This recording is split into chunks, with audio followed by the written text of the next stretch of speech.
1, 2, 3, 4, 5 cosas del campo que sí o sí tenés que saber. ¿Te gusta desafiar los límites de la productividad? En esta campaña, entra una nueva era de excelencia en trigo. Animate a probar lo nuevo. Apostá a la genética más avanzada, con soluciones personalizadas para potenciar tu productividad. Elegí las variedades de Neogen, un nuevo horizonte en semillas. Accede a nuestros lanzamientos en trigo a través de www.sembraevolucion.com.ar. Bueno, a las 8:08 casi, un poquito más tarde que lo habitual porque nos demoramos con los festejos de cumpleaños, sabrán disculpar. Les cuento 5 cosas que pasaron esta semana y que para mí ustedes tienen que saber. Primero, Jonagro, el evento que organiza CRA, una de las 4 entidades del campo, que como les decíamos al arranque del programa, tuvo una agenda súper política. Un punto fuerte de la jornada, o el punto fuerte de la jornada, fue la presencia de los dirigentes políticos, oficialistas en general, y algunos gobernadores que no pertenecen necesariamente a la Libertad Avanza. Algo que, como les contaba temprano, inclusive fue cuestionado desde afuera por muchos otros productores porque el principal orador, lo voy a poner en esos términos, terminó siendo Federico Sturzenegger, el ministro de Desregulación, más allá de que hubo otros referentes políticos, iba a decir funcionarios, pero me queda corto porque estuvo, por ejemplo, el ministro del Interior, Diego Santilli, pero también alguien que ya no es funcionaria del gobierno, sino senadora nacional, como Patricia Bullrich. Pero bueno, insisto, el discurso más importante terminó siendo el de Federico Sturzenegger, que hablaba ahí, en términos de logros del gobierno, de algunas desregulaciones que a CRA, inclusive la organizadora de ese evento, le habían hecho mucho ruido y de las que está abiertamente en contra, caso desregulación de la vacunación contra la fiebre aftosa, la normativa que el gobierno dice que no impulsa necesariamente, pero efectivamente, créanme, está impulsando, que es la adhesión a UPOV 91 para reconocer la propiedad intelectual de las semillas. Bueno, Sturzenegger llevaba la mirada del gobierno y hasta desafiaba en su discurso a los propios anfitriones, a quienes lo invitaban. Después vamos a hablar de eso con el presidente de CRA, con el anfitrión de esta jornada que va a charlar en un rato con nosotros. Igual no fue el único, además de los discursos más políticos, como les digo, de Santilli y de Bullrich, los gobernadores, en especial Frigerio, ahí metió mucha presión por una baja de retenciones, decía no puede ser que otra, o sea, tiene que ser esta la última cosecha, decía Frigerio, en la que el campo tenga super números, cosecha récord, como estamos viendo ahora con el maíz, con el trigo, etcétera. Pero sigamos hablando de rentabilidad ajustada. Y ahí claramente la crítica estaba puesta en las retenciones, así que decía, bueno, ojalá esta sea la última campaña con esas características. Frigerio estaba optimista como yo, me parece, en este caso. Después hubo otros funcionarios del gobierno de áreas específicas, no referentes políticos, sino más bien técnicos. El presidente del INASE, Martín Famulari, metiéndose a fondo en esta cuestión de la propiedad intelectual de las semillas y de la fiscalización que ahora le van a pasar a los privados. Había funcionarios de agricultura, anticiparon que van a seguir haciendo ajustes en organismos como el INTA, pidieron cautela en declaración, de alguna manera, digo, esta es mi interpretación de lo que decían, pero fue un punto especial que hizo Martín Famulari, el presidente de INASE, que le pedía, lo hizo Manuel Chiappe, el subsecretario de Producción Agropecuaria y Forestal de la Secretaría de Agricultura, le pedía cautela de alguna manera a los dirigentes del campo, por ejemplo, en las consideraciones alrededor de los organismos públicos, el INTA, pero sobre todo el SENASA. Él decía, hace unos meses estuve en China y escuché cómo las autoridades de la aduana china, que son a la vez como el SENASA chino, que son los que te autorizan o no la apertura de más mercado para la Argentina en ese país, en ese gigante asiático, decían que todo lo que dice el SENASA ellos lo ven con buenos ojos. Entonces confían en nuestros organismos y cuestionaban ahí, me parece solapadamente, declaraciones como las que tuvimos en nuestros programas del titular de la mesa de carnes de CRA, entidad anfitriona en ese evento en el que hablaba Chiappe, que decía hace poco el SENASA está detonado. Se está hablando mucho de la situación en la que el gobierno está dejando a SENASA, que a diferencia de INTA no tiene plan de retiros voluntarios, no tiene un ajuste buscado y blanqueado, pero sí tiene a muchos profesionales hoy por la cuestión de los salarios, sobre todo de carrera, yéndose del organismo, y muchos ponen en duda los controles. Así que hubo retos y desafíos cruzados ahí en Jonagro. En un rato vamos a hablar con el presidente de CRA. Segunda cosa, esta semana supimos que Argentina va a importar trigo.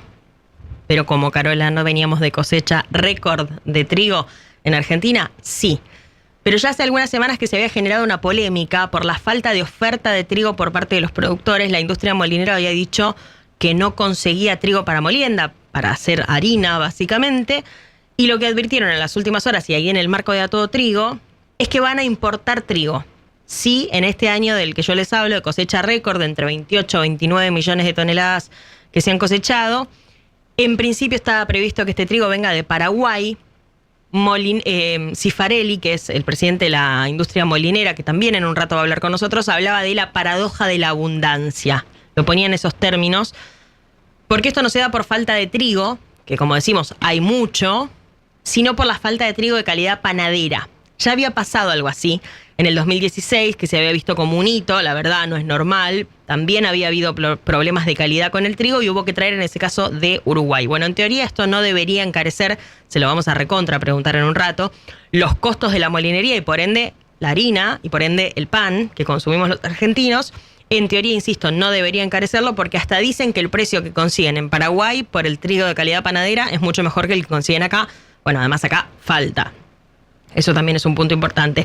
El jueves, finalmente, el SENASA aprobó la importación de este trigo y ya están empezando las negociaciones para ver cómo concretan los primeros negocios y traen trigo paraguayo para hacer harina argentina con trigo paraguayo, para tratar de abastecer ese mercado, esto que Cifarelli llamó la paradoja de la abundancia. Y a mí que me gustan los títulos, me quedó grabado.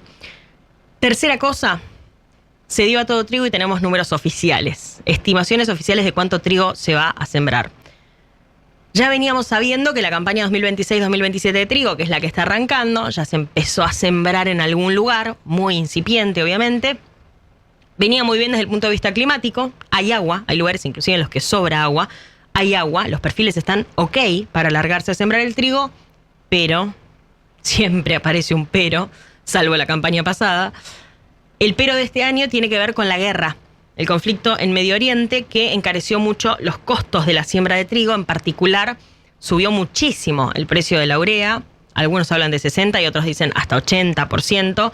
Lo cierto es que es un costo importantísimo porque más urea es más rendimiento en trigo y más rendimiento hace que cada lote sea rentable o no. Es el volumen que terminás cosechando por cada hectárea. La urea subió muchísimo, también subieron otros costos, pero sobre todo el que más pesa es ese, porque sin fertilizantes se complica el rendimiento y la producción. Y entonces hay muchos productores que habían entrado en la duda de, che, bueno, ¿yo cuántas hectáreas le voy a destinar al trigo? ¿Voy a ser más conservador? Si no puedo dividir mi decisión de fertilización, que es lo que sí por ahí pueden hacer en el sudeste bonaerense, que los productores pueden decir, bueno, le tiro un poco de urea al inicio a la siembra y después otro poco más adelante. Y entonces ya voy midiendo si vale la pena invertir la segunda parte del fertilizante en ese momento, o si ya veo que la cosa viene más o menos normal y que no va a ser una diferencia en rendimiento y soy más conservador. Bueno, quienes no pueden hacer eso directamente estaban pensando en resignar hectáreas. El dato que todos estábamos esperando era el que iba a dar la Bolsa de Cereales de Buenos Aires en el Congreso A Todo Trigo. Lo dio. Se cree que se van a perder 500.000 hectáreas de trigo. ¿Es mucho, es poco? Bueno, veníamos de 7 millones totales de hectáreas la campaña pasada. Ahora serían 6.500.000 hectáreas de trigo.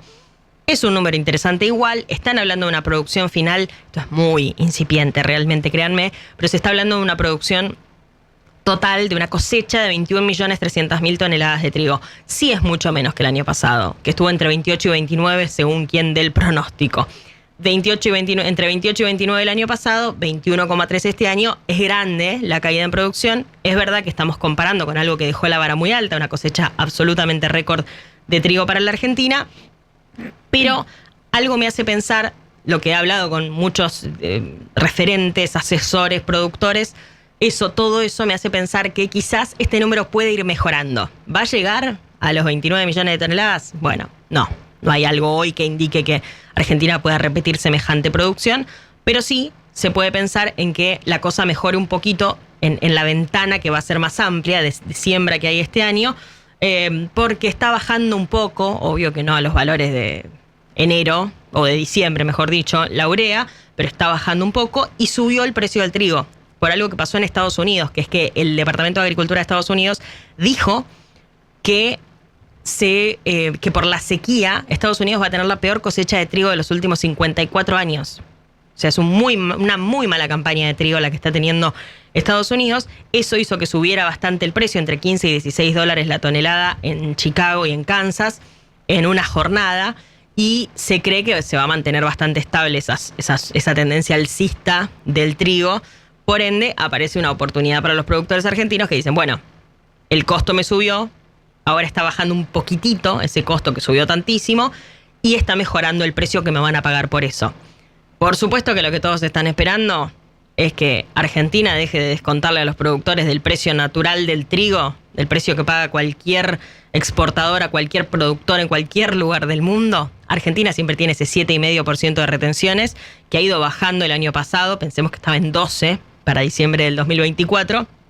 Ha ido bajando, pero no deja de ser siempre una tara el de las retenciones para el trigo. Hay diversísimos pedidos de eliminarlas, por ahora sin mucha novedad.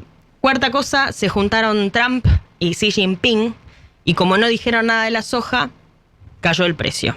Básicamente, saben que había expectativa por si China... Bueno, primero este encuentro se postergó muchísimo. Cada vez que decían, bueno, se van a encontrar, no se van a encontrar, se movía el precio de la soja en el mercado internacional, en Chicago específicamente. Se terminaron encontrando, pero se ve que no hablaron mucho de la soja. Porque de hecho Scott Bessent, el secretario del Tesoro de Estados Unidos, salió unas horas después y no dijo nada de la soja. Por ende, no se generó eso que se esperaba que pasara, que era que China anunciara que iba a comprar más soja de la que estaba prevista a Estados Unidos y que eso iba a liberar, que era parte de liberar tensiones entre ambos países. Bueno, no pasó. China no se comprometió ahí a comprar más soja de Estados Unidos y entonces el precio de la soja bajó. Vamos a ver si esto se sostiene o no y si sigue generando tensiones entre ambos países o si efectivamente quedó totalmente fuera de la discusión entre Trump y Xi Jinping. Y la quinta cosa es una buena noticia. Es probablemente el efecto de los acuerdos comerciales que ha hecho Argentina, que ha podido ejecutar en realidad a partir de este año, que es que están entrando más dólares por la carne vacuna. Se empezó a ver el efecto del acuerdo comercial, decían muchos los especialistas esta semana. Recordamos que, por ejemplo, el acuerdo comercial con Estados Unidos implicaba quintuplicar la cuota de carne sin arancel de 20.000 a 100.000 toneladas de carne de vacuna, la carne argentina que va a Estados Unidos. Los datos de la exportación ya empiezan a mostrar que Estados Unidos está tomando protagonismo entre los compradores de carne argentina en todo el mundo. Pasó en poquitos meses de ser un destino medio complementario a ser uno de los motores ya de las exportaciones y a sacarle a Argentina muy de a poquito, la dependencia de China, que sigue siendo, ahora en menor medida, pero sigue siendo el que más carne le compra al país. En el bimestre febrero-marzo se ve un crecimiento de casi 115% contra el bimestre de febrero-marzo del 2025. Pasó de traer 50 millones de dólares la carne a 110 millones de dólares. Es un muy buen número. El dato de abril, que todavía no está cerrado, parece que va a estar por encima del 200% de aumento de exportación de carne de vacuna argentina a Estados Unidos. Y esto se da en un contexto de suba de precio. El precio de la carne de exportación en el mundo está subiendo y se está pagando unos 14.500 dólares por tonelada la carne enfriada y 7.200 para la carne congelada. Caputo lo festejaba, el ministro de Economía esta semana lo festejaba en las redes sociales, que este negocio empezara a mover cifras interesantes y que en el primer trimestre este crecimiento de exportaciones trajo 1.028, estamos contando de a uno, millones de dólares a la Argentina. Hasta acá, amigos, 5 cosas que pasaron esta semana y que para mí ustedes tenían que saber.